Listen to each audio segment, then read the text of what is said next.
I will now turn it over to Ranking Member Durbin. Thanks, Chair Britt. And let me say at the outset, when I chaired this committee during the previous administration, I respected the blue slip rule, and it gave authority to members of the Senate of both political parties to choose certain judicial candidates and nominees for their own state. The same organization that you've referred to was critical of my decision. I believe they were wrong then, wrong again now.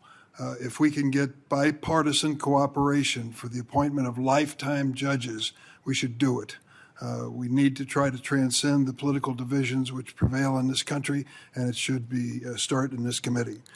Late last week, the Republican majority forced through nearly $70 billion to fund President Trump's massive deportation campaign without any reforms to prevent abuses by immigration agents. Senate Republicans failed as well to put in place any guardrails to prevent the president from reviving his MAGA $1.8 million slush fund for January 6th cop beaters.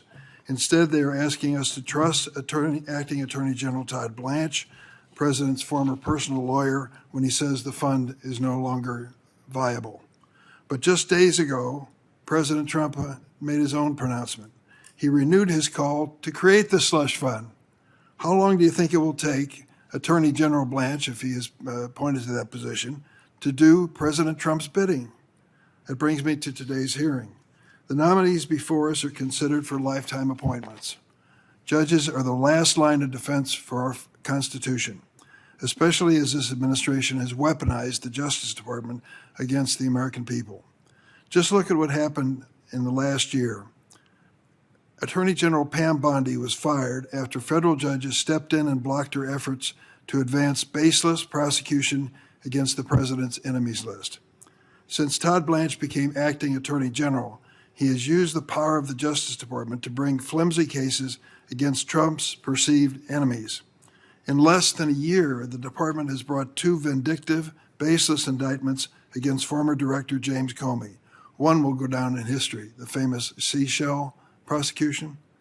These prosecutions were personally ordered by the president, who despises Comey for overseeing the investigation of Russia's interference in the 2016 election.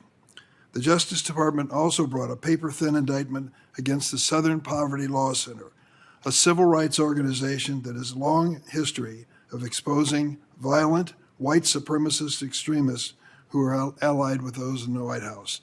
Not only is this administration weaponizing federal law enforcement against the American people, it also refuses to respect the rule of law by following court orders when the judicial system holds it accountable. Just last week, Homeland Security Secretary Mullen refused to commit to following court orders, falsely claiming, quote, "We see courts over and over again use their bench for political opinion, not just the rule of law," end of quote. I would remind Secretary Mullen that a court ruling against the executive branch is not a political act. It is part of checks and balances that our founders designed in the Constitution. As I've noted before, scores of judges appointed by presidents of both parties have found this administration has broken the law, and violating a court order is not an acceptable reaction when the administration doesn't like a court ruling. Yet that is exactly what is happening. Earlier this year, a Republican-appointed judge found that ICE had violated over 100 court orders in 1 month in Minnesota alone. Quote, more court orders than some federal agencies have violated in their entire existence. The more liberties this administration erodes, the more important it is for Americans to restore trust in the judicial system.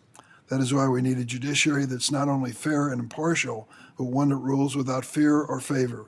We need judges who will truly be neutral arbiters. And that is why the Senate's constitutional duty of advise and consent is so critical. Blue slips are an important part of that process, providing home state senators with a voice in selecting district court nominees. As chair of this committee for 4 years, I protected blue slips during the Biden administration. I'm thankful that Chairman Grassley shares my views on preserving them. This hearing marks the first time during the second Trump administration that we will hear from nominees for whom Democratic home state senators have returned blue slips. I thank Senator Fetterman and the Michigan senators for working in good faith with the White House. I look forward to hearing from all the nominees today. Thank you, Madam Chair.